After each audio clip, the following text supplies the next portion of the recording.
మనం తీయటి మాటల వెనుక ఉండే చేదు విషయాన్ని గ్రహించలేనంతకాలం మోసపోతూనే ఉంటాం. గుర్తుంచుకోండి, కష్టం అనేది మన జీవితం ఎంత విలువైందో మనకు తెలియజేస్తుంది. బాధ అనేది మన మంచిని కోరేవారెవరో మనకి తెలియజేస్తుంది. అలాగే కన్నీరు మన మనసులోని భారాన్ని తగ్గించి మనసుని తేలికపరుస్తుంది. చేతి నిండా డబ్బు ఉన్నప్పుడు మనం ప్రపంచాన్ని మర్చిపోతాం. అదే చేతిలో చిల్లి గవ్వ కూడా లేనప్పుడు ఈ ప్రపంచం మనల్ని మర్చిపోతుంది. అర్థమైందనుకుంటా. అవమానం జరిగే చోట నేర్చుకోవాల్సింది తిరిగి నిలబడే ధైర్యాన్ని, అంతేగాని తిరిగి అవమానించే గుణాన్ని కాదు. ఎవరికీ కూడా మాటను ఇవ్వకు. ఇచ్చాక మాయ మాటలు చెప్పకూడదు. ప్రేమించడం అంటేనే అన్నిటినీ అధిగమించడం. ఎన్ని కష్టాలు వచ్చినా కూడా వాటిని భరించి ఒకరికొకరు తోడుగా నిలబడటం. అంతేకాని మాయ మాటలు చెప్పి వదిలేయటం కాదు. ఎవరైతే నిన్నుగా అభిమానించి అర్థం చేసుకుంటారో వాళ్ళని జన్మలో వదులుకోకండి. ఎందుకంటే ప్రపంచంలో అతి కొద్ది మందే మనస్ఫూర్తిగా ఎదుటి వారిని అభిమానిస్తారు. 100 ఏళ్ల జీవితాన్ని 2 అక్షరాల ప్రేమ శాసిస్తుంది. అదృష్టం బాగుంటే వరంలా తోడు ఉంటుంది. సమయం బాగులేకపోతే జ్ఞాపకమై ఏడిపిస్తుంది. అవునా?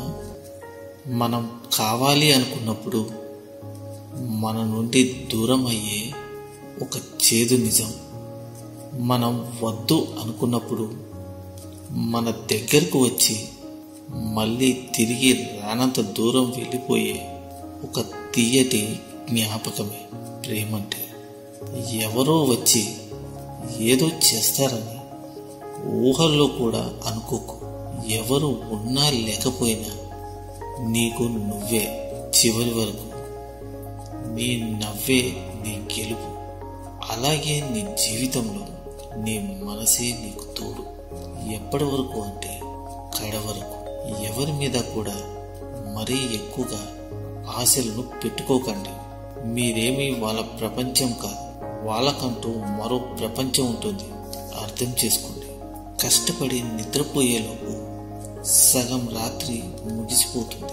బాగా నిద్ర వచ్చే సమయానికి తెల్లవారిపోతూ ఉంటుంది.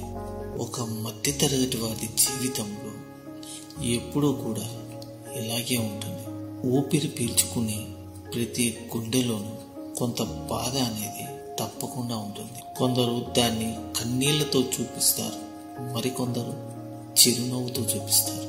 బాధను కన్నీళ్లతో చూపిస్తే కాస్త ఊరట ఉంటుంది, కానీ చిరునవ్వుతో చూపిస్తేనే ఆ బాధ అనేది ఎలా ఉంటుందో మీ ఊహకే వదిలేస్తున్నాను. అర్థమైందనుకుంటా.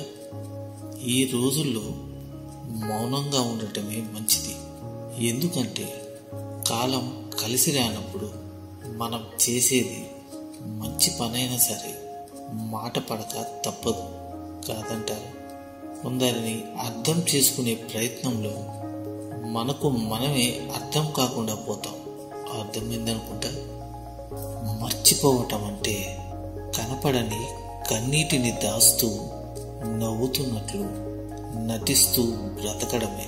చాలా వరకు ఇష్టాలు, అలాగే ప్రేమలు ప్రేమించాం అనుకున్న వాళ్ళ మీదే చూపిస్తూ ఉంటాం.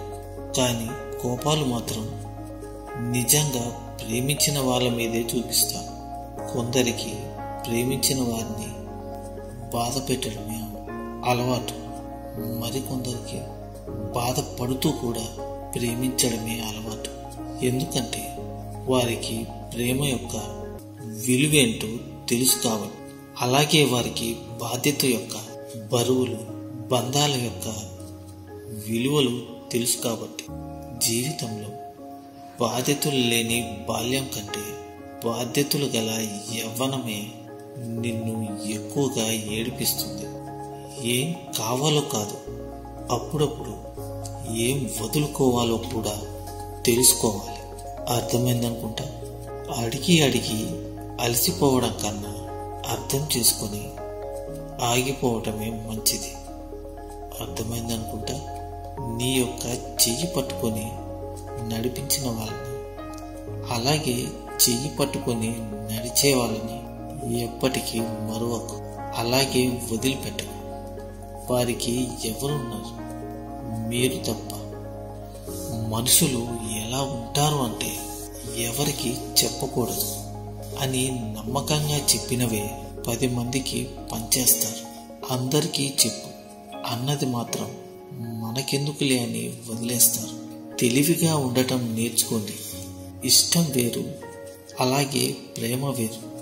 ఇష్టం అనేది పక్కన ఉన్నంత వరకే ఉంటుంది, కానీ ప్రేమ అనేది ప్రాణం పోయేంత వరకు ఉంటుంది. మాటల్లో అబద్ధం ఉన్నా పర్వాలేదు, కానీ చూపించే ప్రేమలో మాత్రం ఎప్పటికీ అబద్ధం ఉండకూడదు. మిమ్మల్ని భారం అనుకున్న వారికి ఎప్పటికీ దగ్గర కాకండి. అలాగే మిమ్మల్ని కావాలి అనుకునే వారికి ఎప్పటికీ దూరం కాకండి.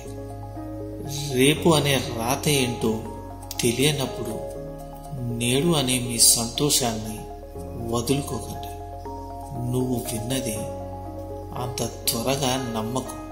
ఎందుకంటే నిజం కంటే అబద్ధానికి వేగం ఎక్కువ. నువ్వు అనవసరమని అనుకున్న వాళ్ళకి నువ్వే అత్యవసరం అనిపించేలా చేస్తుంది ఈ కాలం. ఓపికగా ఎదురు చూడండి. ఈ ప్రపంచంలో ఎవరు ఎవరిని పూర్తిగా అర్థం చేసుకోరు.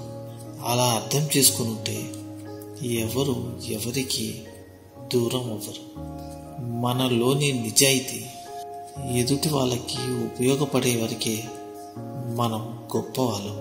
కానీ మన నిజాయితీ వాళ్ళ తప్పుల్ని ప్రశ్నించినప్పుడే మనం వాళ్ళ దృష్టిలో శత్రువులుగా పరిగణించబడతాం. ఎదుటి వారికి నచ్చినట్లు ఉంటే పువ్వులు వేస్తారు, నచ్చకపోతే రాళ్ళు వేస్తారు. ఒకరి జీవితంలో కథానాయకుడివి అవ్వాలంటే ఇంకొకరి జీవితంలో శత్రువు కాక తప్పదు. కోపం వచ్చినప్పుడు మనసుతో పోరాడాలి, మనిషితో కాదు. అలాగే సమస్య వచ్చినప్పుడు కాలంతో పోరాడాలి, కన్నీరుతో కాదు. కన్నీరు కార్చడం వల్ల సమస్యలు పరిష్కారం కావు.